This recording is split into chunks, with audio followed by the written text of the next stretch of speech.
Kupet e bade ma Kisumu okwedo monja mano jogweng' ma Sidho otimone jopuonj mag sikund sekondar ma Nyangoto ka gikwedo duoko marach mar penj mar KCSE ma higa mokalo.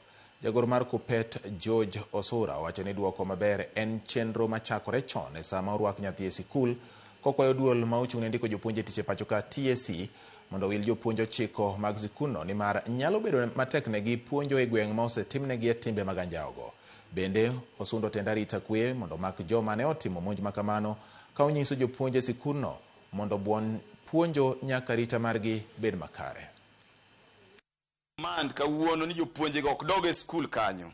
Kendo wakwa TSC wanyisoge ni jopuonje nyaka bed ni tero e skunde mamoko ma ok Nyangoto. Nikech kama oseyanyo japuonj ok wagen ni japuonj chak dog puonjo kanyo.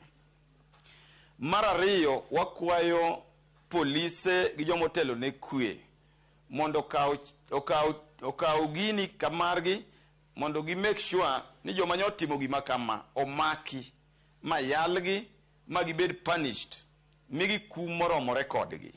Nikech ka wawe wach ni tanyu daer mar nyisou ni odhi medo timore kuonde mang'eny kabisa. Aparo ni jonyuol ma Sidho kendo ma e Kenya mangima onego ng'e maber ni duoko maber ok yud odiochieng' achiel. En gimi chako losi odiochieng' ma nyathi obed admitted e school, to kendo janyuol nyaka ng'e result ma nyathi pile ka pile, kendo nyaka ng'e nyalo mar nyathine. Kiko expect ni nitie hono matimore ka ji otimo penj.